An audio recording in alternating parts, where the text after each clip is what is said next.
suis content, encore une fois, d'être parmi vous ce matin.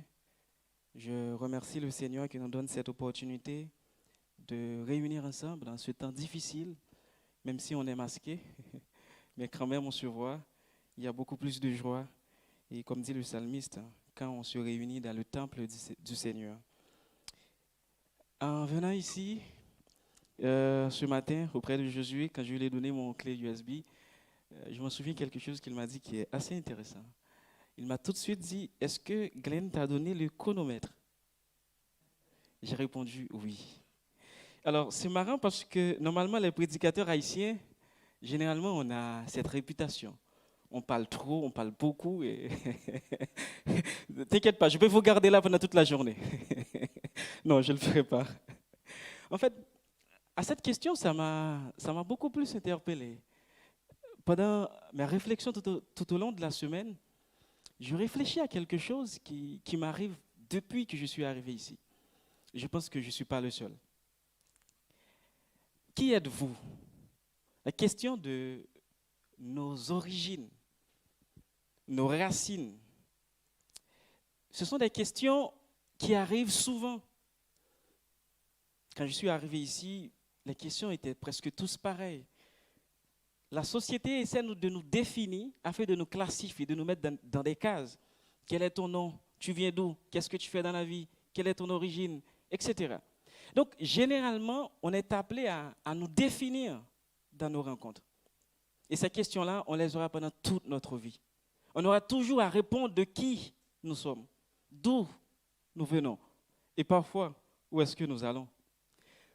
Ces questions m'ont beaucoup interpellé et à essayer de comprendre de la manière dont très souvent on essaie de formuler nos réponses.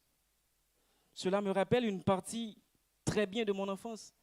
Quand j'étais enfant, en fait, mon père, son nom c'est Prosper, et le fait que je lui ressemble tellement, on m'a appelé Ti Prosper. En fait, Ti c'est petit en créole. Donc Ti Prosper, c'était tellement long, et les gens se contentent de m'appeler Ti Pro. C'est un raccourci. Et ce Ti Pro-là, quand on dit Ti Pro en créole, peau, c'est comme la peau d'une mangue ou de n'importe quoi, n'importe quel aliment, abricot, etc.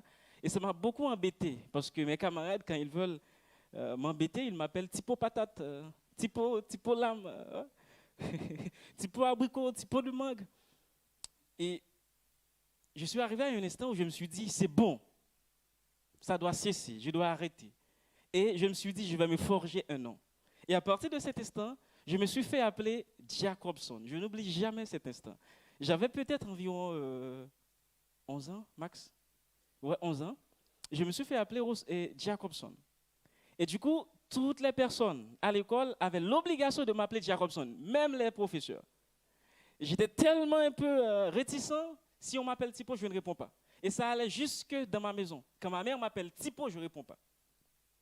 C'était tellement pour moi important que je voulais que tout le monde m'appelle Jacobson. Parce que je me sens fier, je me sens grand. Et surtout, ce nom Jacobson, c'est Jacobson, anglais, qui c'est le fils de Jacob. J'avais un prof, il est actuellement magistrat de ma ville natale. Il était tellement génial, tellement brillant. J'ai vu en lui un père. Je voulais être aussi fort que lui intellectuellement. Et je me suis dit, bon, c'est bon, j'ai trouvé un nom. Je vais m'appeler Jacobson, fils de ce prof, de cet ami que j'aime tant. Et j'étais tellement fier quand on m'appelait Jacobson. Et ça a duré peut-être quelques mois. Les gens, ils ont failli voilà, céder à mon jeu parce que le fait qu'ils avaient tous besoin de moi, surtout à l'école, j'étais un peu intelligent.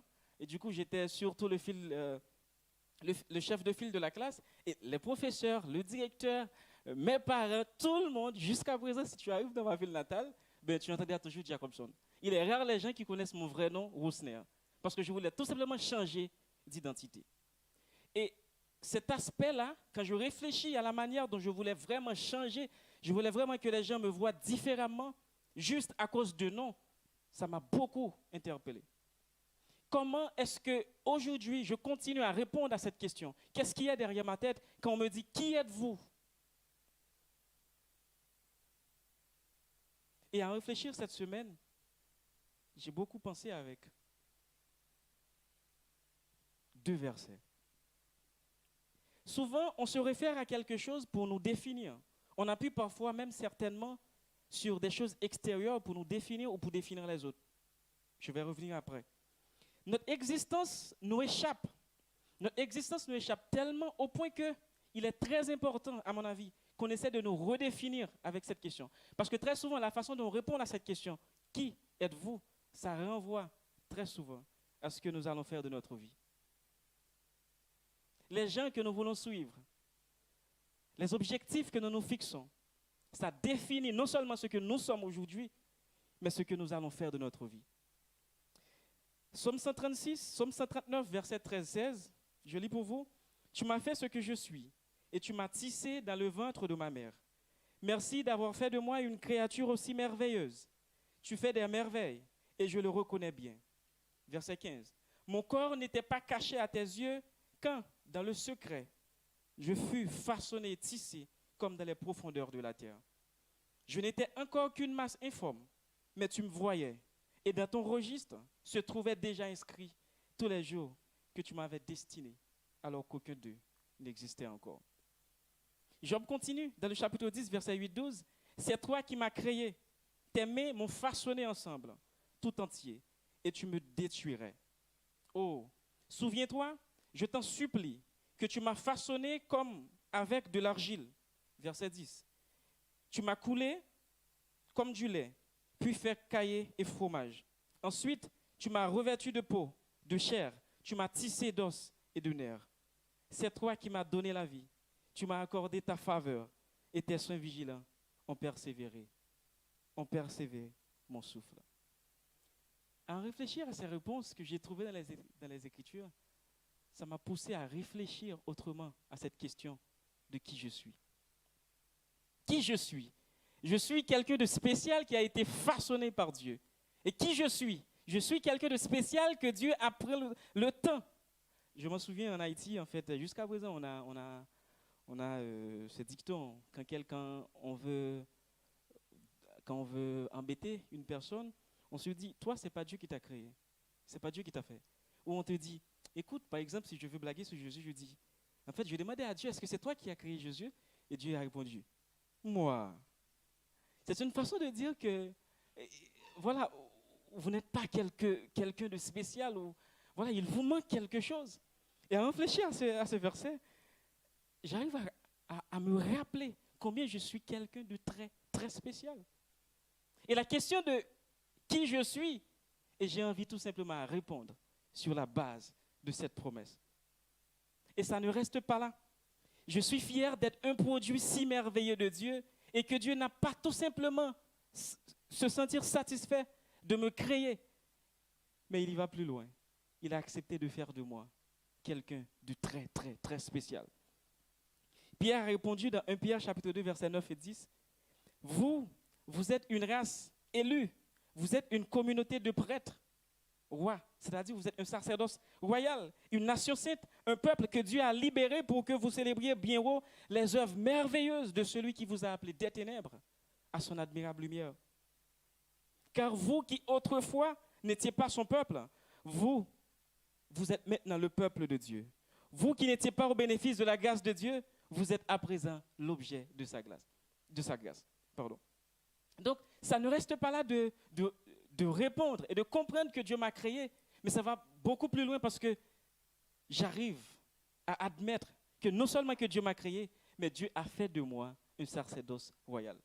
Aujourd'hui, je suis un enfant de Dieu. Je ne suis pas tout simplement une créature de Dieu, mais je ne me contente pas d'être une créature de Dieu, mais je me réjouis le fait que je suis un enfant de Dieu. Je suis un sacerdoce royal. Je suis des sacrificateurs, ce n'est pas de n'importe quelle qualité, mais je suis un sacrificateur du palais, un sacrificateur royal. Et en voyant ces versets, ça m'a aidé à répondre de façon différente à ces questions de qui je suis. Je suis un enfant de Dieu. Et je veux partager avec vous rapidement des réponses que j'ai trouvées avec cette question, de façon précise, pour répondre à la question qui je suis. J'essaie de me redéfinir en Christ. Et en Christ, je suis totalement différent de qui j'étais auparavant.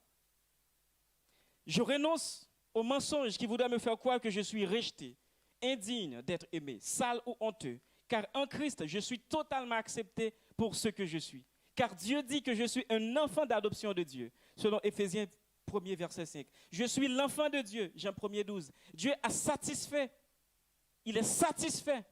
Quand il m'a vu, quand il me voit, quand il me regarde continuellement, il est satisfait de ce que je suis en Jésus-Christ, son enfant d'adoption. De ce que je suis en Jésus-Christ, son enfant bien-aimé. J'ai été justifié, selon Romains chapitre 5, verset 1er. Donc, Dieu me voit juste, parfait. Je fais partie des fidèles en Jésus-Christ. J'ai été sanctifié, je suis saint.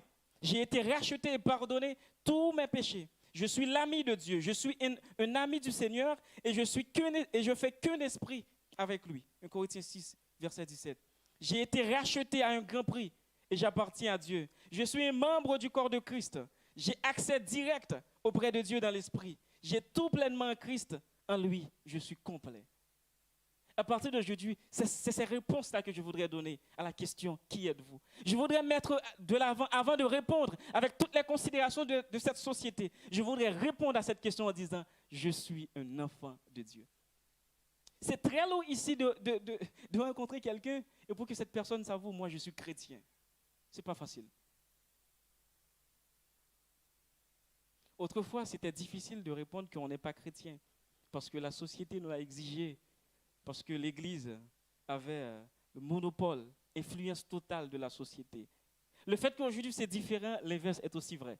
C'est très difficile de rencontrer des gens, on se bavarde, on parle un peu, et la personne te dit, moi je suis chrétien. Et la question, qui êtes-vous? C'est facile de répondre. Moi je suis avocat, moi je suis américain, moi je suis étudiant, je fais telles études. Qu'est-ce que tu fais dans la vie? C'est très difficile de rebondir à nos vraies origines. Et je veux arrêter de répondre à cette question selon les normes de la société. Et je vais commencer par le début qui est le plus important, de répondre avant tout que je suis un enfant de Dieu. Ça m'a beaucoup interpellé. Je vais vous dire pourquoi après. Ça m'a beaucoup interpellé parce que je pense que ça définit nos actions. Ça définit totalement dans la véracité la personne que nous sommes. Et sur cette parole, je vous invite également comme moi, qui a renoncé à tout mensonge, qui me fait me sentir dépourvu, coupable, dépourvu de protection, seul ou abandonné, car en Christ, je suis dans la sécurité la plus totale. Peu importe ce virus, peu importe ce qui m'est arrivé, ce qui va m'arriver, je suis fier que ce n'est pas la fin qui m'approche, mais c'est le début de ma nouvelle vie qui approche. Quand quelqu'un me dit, mais écoute, c'est la fin du monde, je réponds souvent, ce n'est pas la fin pour moi, c'est le début de ma vie. Si la fin approche, ce n'est pas ma fin, c'est mon début. Il n'y a aucune condamnation contre moi. Je suis assuré que toute chose concourt au bien de ceux qui aiment Dieu. Je suis engagé de toutes les charges, je suis dégagé de toutes les charges qui pesaient contre moi et me condamnaient. Rien ne pourra me séparer de l'amour de Dieu. J'ai été établi, loin et marqué du sceau par Dieu. Je suis citoyen du ciel. Ma vie est cachée avec Christ en Dieu. Ce n'est pas un esprit de timidité que Dieu m'a donné, mais l'esprit me remplit de force, d'amour et de sagesse. Et je suis persuadé que Dieu rendra parfaite la bonne œuvre qu'il a commencée en moi. Je peux obtenir miséricorde et grâce pour être secouru dans le besoin.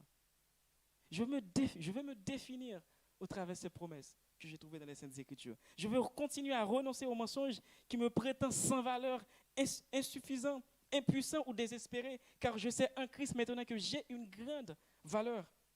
J'ai la liberté de m'approcher de Dieu avec confiance, car je suis son enfant maintenant. Je suis assis avec Christ dans la lieu céleste. Et ça, c'est un privilège extraordinaire. Même si je suis encore sur cette terre, j'ai l'assurance qu'à l'instant même, au moment que je parle, je suis dans la lieu céleste avec Jésus-Christ. Je suis caché dans la lieu céleste en Jésus-Christ. Je suis un sarment du vrai cep et Jésus, je suis un canal de sa vie. Je suis le temple de Dieu. J'ai été choisi et établi par Dieu pour porter beaucoup de fruits. Je suis l'un des témoins de Christ qu'il a choisi personnellement et revêtu de la puissance du Saint-Esprit. Dieu m'a donné un ministère de réconciliation car je suis ambassadeur. Je travaille avec Dieu. Je suis l'ouvrage de Dieu et j'ai été créé pour de bonnes œuvres. Je suis le sel de la terre et la lumière du monde et je peux tout par Christ qui me fortifie. Je veux rester sur ses promesses. Et je veux à tout prix définir ma vie sur ses promesses, sur ce que Dieu a fait de moi. Il m'a créé avec soin. Il a fait de moi une créature si merveilleuse. Mais il est allé plus loin. Il a fait de moi un enfant. Un enfant. Il m'a adopté. Il m'a mis dans les lieux célestes en Jésus-Christ. Quelle joie, mes frères et sœurs. Peu importe ce qui nous arrive sur cette terre, nous savons pertinemment qu'en ce moment même, pendant toute notre vie, nous sommes dans les lieux célestes, cachés en Jésus-Christ. Et cette promesse, cet amour que Dieu a témoigné envers nous, nous renvoie, nous donne le privilège de posséder en même temps cette double identité. Et à la question qui nous sommes, j'ai envie souvent à répondre. Je suis citoyen, je suis chrétien, je suis enfant de Dieu. Mais ça ne reste pas là également. Je suis témoin, je suis ambassadeur. Qui nous sommes? D'où est-ce que nous venons? Définit en partie notre réponse. Le fait que nous sommes témoins et ambassadeurs. Aujourd'hui, nous avons le privilège d'être témoins et ambassadeurs de Dieu. Dans ce monde où Jésus-Christ est rejeté, nous avons le privilège d'être parmi ceux qui plient les genoux pour adorer, pour admirer le roi des cieux. Et ce privilège, nous l'aurons avec lui, pleinement dans sa gloire. Quand il reviendra, nous serons avec lui pour toujours. Le fait que nous sommes son enfant, ça ne reste pas là. Nous sommes également témoins et ambassadeurs. Et cet aspect de témoin et ambassadeur, c'est la raison primordiale de notre existence encore sur terre. Comme il est dit dans Éphésiens 1er, verset 6, Éphésiens 2, 6, nous sommes assis dans les lieux célestes en Jésus-Christ. Je me pose souvent cette question. Si Dieu m'a racheté à un grand prix, si aujourd'hui je suis un enfant bien-aimé et je suis dans les lieux célestes en Jésus-Christ, à quoi sert mon existence sur la terre? Et c'est là l'importance de l'aspect témoin et ambassadeur, de ce ministère de réconciliation que Dieu nous a confié. Et en bénéficier de cet amour, l'amour de Dieu, nous avons cet amour. Nous vivons cet amour. Nous sommes l'objet de cet amour. Mais ça ne reste pas là également, car cet amour nous donne des responsabilités. Cet amour nous donne un privilège parfait. On n'a rien fait et on est enfant de Dieu. On n'a rien fait et on a échappé de toutes les condamnations qui pesaient contre nous. Mais on n'a rien fait. On a le privilège aujourd'hui d'être témoin et ambassadeur. La nouvelle de la mort de Chadwick Boseman, c'est, si vous aimez un peu les films d'action, comme moi, si vous êtes un fan de Marvel comme moi, je ne fais pas de publicité. Wakanda, c'est un pays imaginaire et africain. Et ce film, c'est Black Panther, c'est ça? Je ne peux pas me tromper, c'est l'un de mes films préférés. Et hier, je devais aller récupérer une amie. Quand j'ai appris cette nouvelle de la mort, j'ai été anéanti. J'ai resté dans ma chambre et j'ai passé plus de 30 minutes. C'est-à-dire que je répondais à mon ami, d'accord, j'arrive maintenant. Ça m'a complètement anéanti. Je ne sais pas pourquoi. Je ne l'ai jamais rencontré. Je l'ai vu tout simplement derrière l'écran, dans le film Black Panther et les autres films de Avengers. Et c'est comme si c'était quelqu'un de spécial pour moi. J'ai tellement adoré ce personnage, le personnage par la personne, parce que je ne connaissais même pas son vrai nom. Mais le T'Challa, pour moi, c'était comme si c'était quelqu'un de réel. Quelqu'un, j'avais beaucoup d'estime. Et ça m'a touché qu'il est parti, qu'il est mort. Et avec beaucoup de consternation, je pensais à tout le plaisir que j'avais en regardant son film. Je repassais dans ma tête ce personnage si extraordinaire qu'on met en avant dans cette scène. Et j'ai failli pleurer. Et le pire, quand j'ai appris qu'il avait un cancer au côlon pendant environ 4 ans, depuis 2016, qu'il a lutté pendant tout ce temps avec ce cancer, juste pour essayer de peut-être, je dirais, marquer cette génération. S'il a décidé d'abandonner en apprenant cette maladie, je, aujourd'hui, je ne pourrais pas parler de lui parce que je ne le connaîtrais pas, outre au travers les films de Marvel. Et en pensant profondément, en attristant avec cette nouvelle, quelqu'un qui est rien pour moi, j'allais, j'allais tout de suite être beaucoup triste en pensant à Jésus. Je me suis dit, mais waouh, Jésus, lui, il est mort pour moi. Combien de fois dans ma vie je me sens aussi attristé par cette mort? Et qu'est-ce que j'ai fait de cette mort? Et c'est là que j'avais envie de répondre de façon particulière à cet amour. Léo Tchala n'a rien fait pour moi, mais il m'a beaucoup touché. Mais Jésus, lui, il est mort pour moi. Et à ce moment, j'ai réalisé, je n'ai pas encore fait assez. Je me rends compte combien que j'ai beaucoup à répondre à cet amour que Dieu a investi en Jésus-Christ pour moi. Et à la question, qui vous êtes? En pensant à la réponse que je suis témoin et ambassadeur, je me suis dit, mais non, je ne réponds pas encore assez à cet amour. C'est la raison fondamentale ce matin, mes frères et sœurs. Je voudrais vous rappeler l'importance de répondre à l'amour de quelqu'un qui nous a aimés. En regardant le film, je me suis dit, l'acteur, il aime ses fans. Et je me suis senti aimé de lui. Et c'était beaucoup plus triste de savoir qu'il est parti. Ce grand personnage, pour moi, ce grand personnage, il est parti, probablement, sans avoir fait connaissance avec mon Dieu. Et je me suis dit, combien de personnes dans mon entourage qui partira, qui peut-être n'aura pas le même impact sur moi comme Léo Tchala dans ce film-là, mais que je ne ferai rien avant leur départ. Et c'est là, ça m'a interpellé avec cette question de témoin et d'ambassadeur. Je vous ai partagé une petite lettre que vous trouvez sous votre chaise. C'est une lettre d'amour. Une lettre où Dieu nous invite. Une lettre où Dieu témoigne. C'est une belle déclaration d'amour. Mon enfant, je regarde au fond de ton cœur et je sais tout de toi. Je sais quand tu t'assis et quand tu te lèves. Même les cheveux de ta tête sont tous comptés. Tu as été créé à mon image. J'ai fait de toi une créature merveilleuse. Toute grâce que tu reçois vient de moi. Je t'aime d'un amour éternel. Comme un berger porte un agneau, je te porte près de mon cœur. J'effacerai toutes les larmes de tes yeux.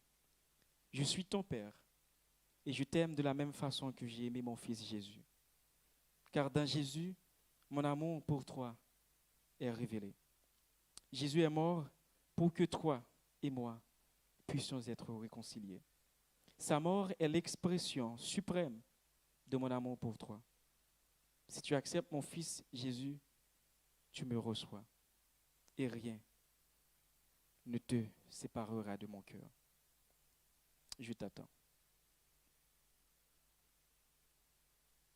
Et à cette lettre, je voudrais vous inviter à réfléchir à ta réponse. La réponse que vous avez déjà donnée à cet appel d'amour.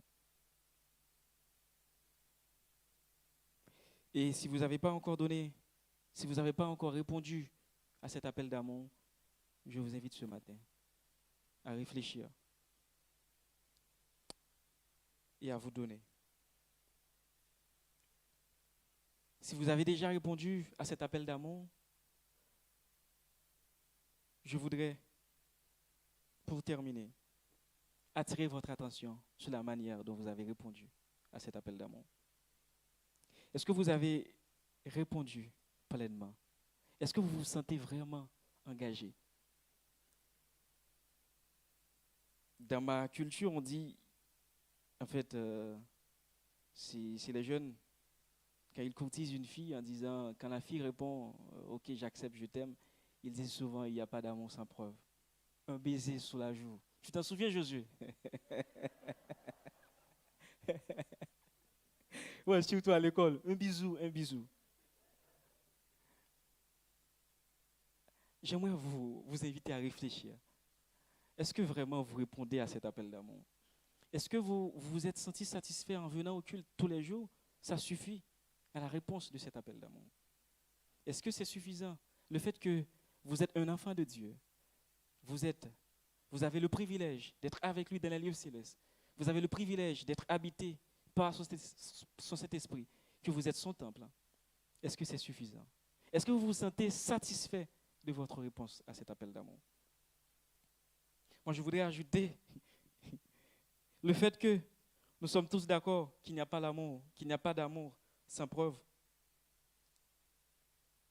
En vous disant, en acceptant ces promesses avec ce grand prix inestimable, mais j'aimerais vous dire que Dieu attend que vous répondiez à cet appel d'amour en témoignant vraiment de ce qui vous êtes en tant que témoin et ambassadeur. J'insiste, en tant que témoin et ambassadeur.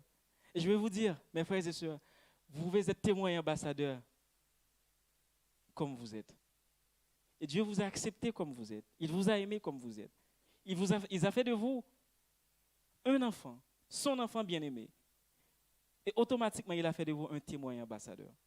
Peu importe ce que pense la société, peu importe ce que vous avez pensé de vous, je vais vous dire, ce matin, comme vous êtes un témoin. Peut-être, tout simplement, vous n'avez pas accepté cette promesse et essayé d'accomplir cette mission. Mais vous avez la mission de réconciliation de Dieu avec le monde. Quand je suis arrivé souvent quelque part, surtout dans les milieux noirs, quand mes amis me présentent en disant que je te présente, parfois on m'appelle pasteur, et les premières réactions en disant c'est pas vrai. Il y a des gens qui disent mais il n'a pas le style d'un pasteur. Il y a d'autres qui disent mais écoute, avec ses cheveux c'est impossible, tu ne veux pas être pasteur. Je me rappelle un ami William, il a pris peut-être plus d'une semaine à accepter que je suis pasteur. J'étais arrivé à Paris, mon parrain qui m'a référé auprès du gars, il a dit pasteur tout ça. En arrivant, le gars, après il m'a avoué, il m'a dit mais écoute, en t'arrivant, lorsque tu es arrivé ici, je me suis dit mais écoute, mon ami il rapporte n'importe quoi, c'est pas un pasteur ça, il m'a pas envoyé un pasteur. Et soudainement, en fait, je devais tester quelque chose pour lui. Et avec mon langage, en parlant, il s'est dit, mais waouh, lui, il est vraiment un pasteur. Et il m'a proposé d'animer une émission dans sa chaîne de télévision. Et je ne l'ai pas encore fait. Mais ça m'a beaucoup interpellé. Le fait que... Et c'est l'une des raisons que j'ai laissé mes cheveux. C'est la première fois. Je ne l'ai pas fait pour provoquer les gens, mais c'est pour témoigner cette vérité. Comme vous êtes témoin et ambassadeur. Et moi, je veux répondre à cet amour de façon particulière. Je veux aller vers ceux qui peut-être se sentent indignes, rejetés, pour leur dire, mais écoutez, vous êtes un enfant de Dieu. Dieu vous tend cet amour. Et il attend que vous acceptiez cet amour et que vous vous donnez dans ce jeu, dans cette mission de réconciliation. Vous vous demandez peut-être avec qui vous pouvez répondre cet amour. Est-ce à Dieu? Je veux répondre pour vous dire, Dieu nous a donné cet amour et il attend que nous partageons cet amour avec les autres. À la question qui devrions-nous aimer en retour, je voudrais vous dire que l'objet de notre amour, de cet amour que Dieu a mis dans notre cœur, cet objet c'est notre ami. Je suis sûr que vous aimez tous vos amis. Tous. Mais l'objet de cet amour va beaucoup plus loin que ça. Si nous aimons nos amis, il n'y a pas de mérite.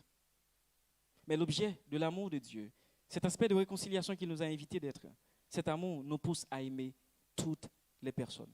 Donc l'objet de notre amour, cet amour, la façon dont je t'invite ce matin à répondre à cet amour, cette déclaration d'amour que Dieu nous a fait, c'est en aimant les autres sans condition. Le terme grec définit philia comme un amour. Et cet amour, aujourd'hui, on peut en parler comme un amour pour un ami, un proche. C'est un amour qui est basé sur des bons procédés, sur des échanges de bons procédés. C'est un amour qui se réfère au sens de bienveillance, de bon vouloir réciproque, fondé en elle-même sur l'utilité, le plaisir et la vertu. Nous sommes tous capables de haïr ceux qui nous détestent et capables d'aimer ceux qui nous aiment. Mais la réponse que Dieu attend à cet amour, c'est de nous intégrer dans ce ministère de réconciliation et d'accepter d'aimer tout le monde sans condition. C'est cet amour du prochain. Et je veux insister pour vous dire, mes frères et sœurs, comme j'ai beaucoup entendu, notre prochain n'est pas celui qui est assis à côté de nous. Notre prochain n'est pas celui qui fréquente le même temple que nous. Mais notre prochain est tout simplement celui qui existe. Notre prochain est tout simplement celui qui existe, celui qui est tout simplement là, face à nous. Et c'est ça, le véritable amour. C'est l'amour agapé. C'est cet amour que Dieu a témoigné dans son Fils Jésus pour nous. Cet amour est gratuit, il est inconditionnel et même parfois même sacrificiel. Je vous invite à répondre à cet amour avec les autres. Je vous invite à répondre à cet amour de façon concrète et pratique. Peut-être vous vous demandez, mais comment est-ce que je pourrais répondre à cet amour? Comment est-ce que je peux aimer des gens que je ne connais même pas? Il est simple. C'est en acceptant d'être un témoin et un ambassadeur. C'est la meilleure façon que nous témoignons cet amour. En acceptant d'être témoin et ambassadeur, nous témoignons les caractéristiques de Christ. Et cet amour nous pousse automatiquement à donner cette preuve qui est la preuve d'amour pour les autres. L'objet de cet amour que nous avons pour Dieu, ce n'est pas Dieu, mais l'objet de cet amour, c'est les autres. C'est nos prochains. C'est celui qui existe, celui que je ne connais même pas. Et cet amour, quand je témoigne cet amour pour lui, cet amour est véritable. Il est vraiment agapé. Il est vraiment l'amour de Dieu. Et c'est la preuve que je ne suis plus dans les ténèbres, que je suis dans la lumière. Je vous invite, mes frères et sœurs, à, de jour en jour, accepter ce que vous êtes et à témoigner et à répondre à cet amour. Parce que cet amour, en résumé, c'est une dette. Romains 13:8 nous invite à toujours aimer quiconque et à payer cette dette. Et par ceci, nous accomplissons la loi.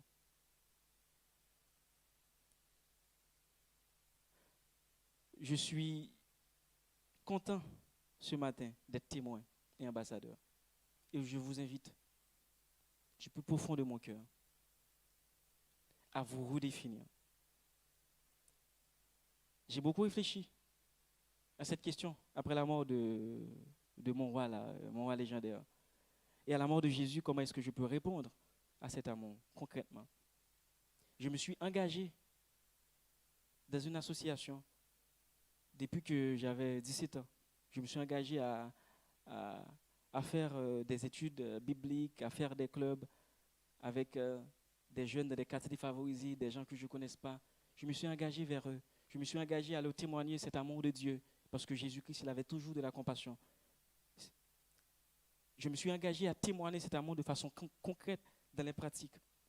Car nous avons cette obligation, ce commandement à aimer, non seulement en parole, mais en action et en conduite. Et je suis fier d'avoir pu partager cet amour avec mes compatriotes au pays. Et ici, en réfléchissant avec cette question, qui je suis, et de ce privilège que j'ai en tant que témoin et ambassadeur, je me suis dit, je n'ai pas fait assez. Je ne sais pas si vous faites assez en répondant à cet amour. Mais non, moi, je me suis rendu compte que je n'ai pas fait assez. Je vous invite à répondre à cet amour en vous engageant à être témoin et ambassadeur. Venir au culte tous les jours, dans toutes les activités, mes bien-aimés. C'est une façon que vous répondez à cet amour de Dieu. Mais je vous invite à répondre beaucoup plus à cet amour de Dieu. À vous engager pour les autres, à vous engager pour celui qui est assis à côté de vous, à vous engager pour celui qui est dans votre quartier, à vous engager pour celui que peut-être vous ne connaissez pas. Il y a beaucoup de moyens possibles. Je remercie tous ceux qui s'engagent dans l'association ici à bas, qui s'engagent pour témoigner, pour répondre à cet amour, l'amour de Dieu. Je vous invite, vous tous, à vous engager davantage, à être ce témoin, cet ambassadeur, et à répondre à cette mission de réconciliation. Et ainsi, Dieu sera encore fier de nous que nous acceptions pleinement cette promesse en tant qu'enfant, son enfant bien-aimé, mais en tant que témoin et ambassadeur. Père, nous te rendons grâce. Nous te remercions parce que tu as pris notre place à la croix. Nous te remercions parce que tu as fait de nous un sacerdoce royal. Nous te remercions, Père, parce que tu nous as donné le privilège de plier nos genoux ici-bas, pendant que vous êtes rejetés, pendant que, Père, vous êtes méconnus, mais nous avons ce privilège de t'admirer, de fléchir les genoux devant toi pour t'adorer. Merci de nous aider ce matin à nous rendre compte, à nous en souvenir que nous ne sommes pas que tes enfants. Dans cette promesse, de ce sacrifice que tu as fait pour nous à la croix, tu nous as aussi rendus témoins et ambassadeurs. Aide-nous à répondre à cet amour. Aide-nous, Père, partout où nous sommes, à avoir le courage pour répondre à ces questions qui nous sommes, que nous sommes non seulement tes enfants bien-aimés, mais nous sommes tes témoins et ambassadeurs. Aide-nous là où nous sommes, avec toutes nos faiblesses, nos craintes, nos peurs, à commencer à témoigner vraiment cet amour, ce ministère de réconciliation. Aide-nous, Seigneur, à nous engager de façon plus pratique pour toi. Aide-nous à faire plus, car vous avez fait de nous vos ambassadeurs. Je vous invite à habiter nos cœurs et à nous donner par-dessus tout, miraculeusement, ton esprit, afin qu'on puisse accomplir cette mission de réconciliation. Dans le nom de Jésus, nous t'en prions. Amen.